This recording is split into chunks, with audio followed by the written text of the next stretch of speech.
مولا خانہ کعبہ میں تشریف فرما ہوئے، حضرت کی ولادت کعبے میں ہوئی، تو آپ نے سنا ہوا ہے اور مولود کعبہ کیا آمد کیسے ہوئی ہے۔ 3 دن تک حضرت فاطمہ بنت اسد کعبے میں رہیں، اور کعبے میں بھی دروازے سے نہیں گئیں، اس لیے کہ اگر دروازے سے جاتی تو کہا جاتا کہ یہ نہ جاتی تو کون جاتا، چابی تو ان کے شوہر کے پاس تھی، بھئی ان کے گھر کا ہی تو تھا، تو دروازے سے نہیں جائیں گی۔ جو تاریخ لکھے کہ بھئی انہی کا گھر تھا، انہی کا اختیار تھا، انہی کے بچے تو پیدا ہوتے وہاں، انہی کے بچے تو دنیا میں آتے وہاں، لہذا بی بی خانہ کعبہ میں دروازے سے نہیں گئی ہیں، دیوار سے گئی ہیں، دیوار کھلی ہے۔ حضرت عباس ابن عبد المطلب کہتے ہیں کہ اندھیرا تھا، رات کا وقت تھا، میں نے دیکھا کہ ابو طالب کی زوجہ میری بھتیج بہو وہ جو ہے وہ طواف خانہ کعبہ کر رہی ہے، اور مجھے پتا تھا کہ قریب الولادت ہے، بچے کی آمد قریب ہے، کہ ایک مرتبہ میں نے دیوار کو ہلتے ہوئے دیکھا، میں خوف زدہ ہوا کہ دیوار اس پہ گر رہی ہے، میں ابھی دوڑ کر قریب گیا تھا کہ وہ دیوار کے کھلنے پر اندر چلی گئی اور دیوار جڑ گئی۔ اچھا، اگر یہاں پر ہی بات ختم ہو گئی ہوتی تو لوگ کہتے کہ خبر واحد ہے، ایک راوی نے بیان کیا ہے، معتبر نہیں ہے روایت کہ کعبے میں حضرت کی آمد ہوئی ہے، لیکن اللہ بھی تو جانتا ہے نا کہ مجھے علی کے فضائل کیسے عام کرنے ہیں۔ تو جاتے ہوئے تو ایک نے دیکھا تھا، آتے ہوئے سارا مکہ دیکھے گا۔ 3 دن تک، جب تک مکہ پورا جمع نہیں ہو جائے گا، مکے کے اطراف کے دیہات اور گاؤں جمع نہیں ہو جائیں گے، اس وقت تک بی بی باہر نہیں آئیں گی۔ اچھا، تالا حضرت ابو طالب تشریف لائے، تالے کو کھولنا چاہا، چابی کام نہیں کر رہی، کسی اور سے کہا تم کھولو، کسی اور سے کہا تم کھولو، چابی کام نہیں کر رہی، ہمیشہ کام کرتی ہے، آج کام نہیں کر رہی۔ جی، وہ کیوں کام نہیں کر رہی؟ اللہ کا انداز ہے، طریقہ ہے، اس نے طے کیا ہوا ہے، اس کا ارادہ ہے کہ ایک مرتبہ آواز آئی ایک مجمع میں سے، جو مجمع دیکھ رہا تھا نا کہ تالا کھول رہے ہیں مگر تالا کھل نہیں رہا، ایک شخص کی آواز آئی، ابو طالب تالا توڑ دو۔ برابر سے نبی کی آواز آئی، چچا تالا وہ توڑتا ہے جس کا کردار اچھا نہ ہو۔ صلوات پڑھیں گے محمد و آل محمد۔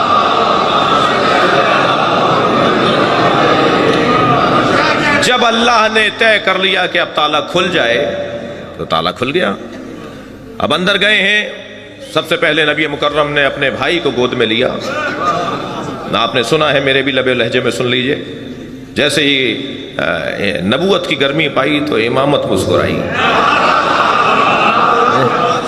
آنکھیں کھول کے سرکار کے چہرے کی زیارت کی، سرکار نے پہلی گھٹی اپنا لعاب دہن دیا، چہرے انور کی زیارت کرنے کے بعد سوال کیا، یا رسول اللہ تورات سناؤں، زبور سناؤں، انجیل سناؤں یا قرآن سناؤں؟ میرے مولا نبی نے اپنے بھائی کو سینے سے لگایا، لے کے چلے، چچی ساتھ چل رہی ہیں، دروازے پہ چاچا کھڑے ہیں، جیسے ہی باہر نکلے تو آوازیں بلند ہونے لگی، مبارک ہو مبارک ہو، اور حضرت ابو طالب نے اپنے بچے کو گود میں لے کے بوسہ دیا۔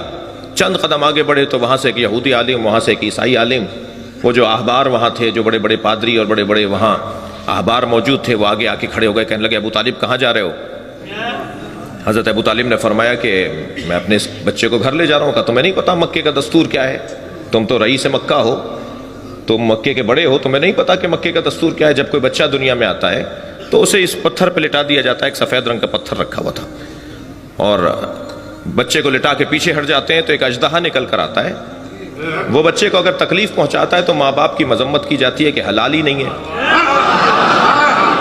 اور اگر بچے کو تکلیف دیے بغیر وہ چلا جاتا ہے تو ماں باپ کو مبارکباد دی جاتی ہے کہ حلالی ہے۔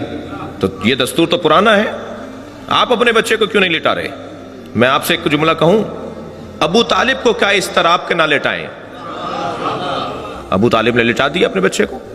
کچھ دیر بعد اژدہا نکل کر آیا، اور ایک مرتبہ اژدہے نے جیسے ہی پھن پھیلایا میرے مولا علی کے اوپر، میرے مولا نے ننھا سا ہاتھ بلند کیا، اس کے ایک گال میں دیا۔ علامہ ذیشان حیدر جوادی نے یہ سارے باتیں لکھی ہیں، میرے مولا نے ایک ننھا سا ہاتھ اس کے منہ میں دیا، ایک طرف سے اس کا گال پکڑا اور دوسرا ہاتھ بلند کر کے دوسرا گال پکڑا۔ اب جب دونوں ہاتھوں کو علی نے ایسے پکڑ لیا تو اسے چیر دیا۔ عربی زبان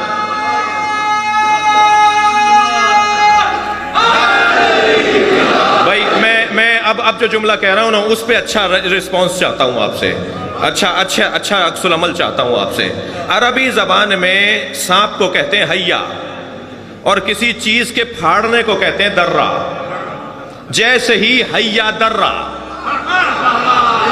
بے ساختہ حضرت فاطمہ بنت اسد نے فرمایا حیا درہ ہے درہ،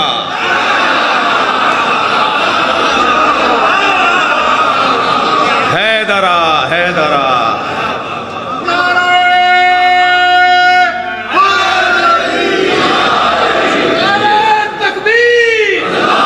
ماشاء اللہ،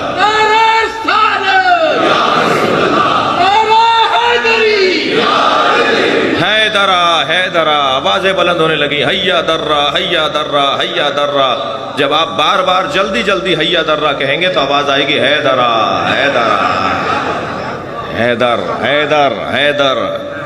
ایک دوسرے کو دیکھ کر کہنے لگے حیدر، اس نے سانپ کو مار دیا، اس نے اژدہے کو پھاڑ دیا۔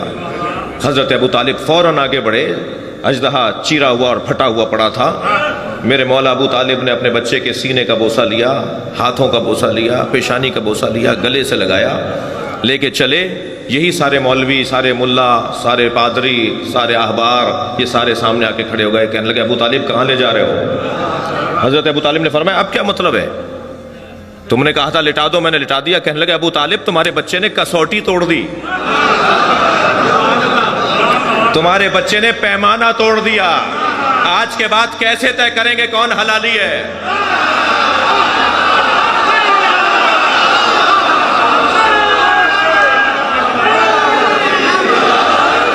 آج کے بعد کیسے طے کریں گے کون حلالی ہے؟ برابر سے نبی کی آواز آئی، چچا کہہ دیجئے یہی پیمانہ ہے، جس کے دل میں اس کی محبت ہوگی وہ حلالی ہے۔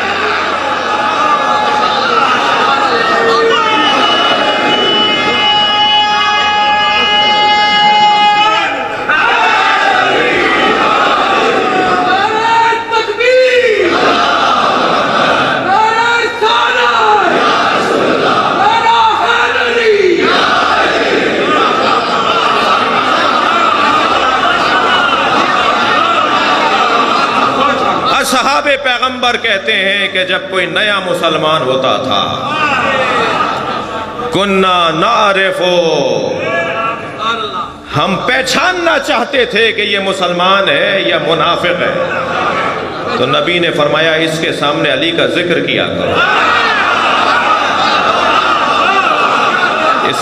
اس کے چہرے کا رنگ بتائے گا کہ مومن ہے یا منافق ہے۔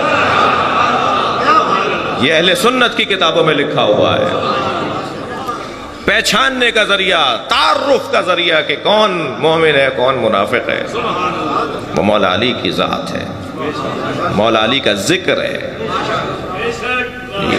عزیزان گرامی، میری اور آپ کی زندگیوں کا حاصل ہے علی علی کرنا۔ میں نے ایک جملہ کہا تھا کل اور پرسوں کی مجلس میں کہ مجھے اس ملنگ سے بڑا پیار ہے جو گلی کوچوں میں جا کے کہتا ہے آج نہیں کل سب علی علی کہیں گے۔ ایسا ہی ہوگا انشاءاللہ، ایسا ہی ہوگا۔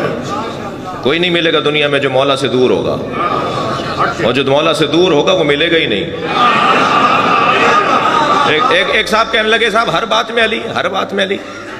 تو میں نے کہا جی دو مصرے سنا دیتا ہوں۔ ایک شاعر کہتا ہے ہر جا علی ملیں گے نہ دامن بچائیے، بچنا علی سے ہے تو جہنم میں جائیے۔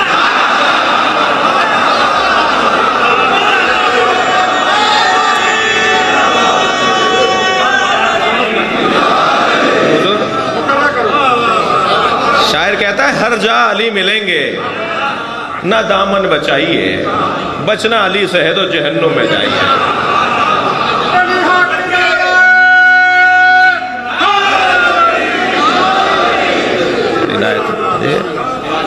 ہمارا تو گزارا ہی نہیں ہے نا، جی جی جی، نثر میں مقرر نہیں ہوگا۔ ایک سلوات پڑھیں ذرا محمد والے۔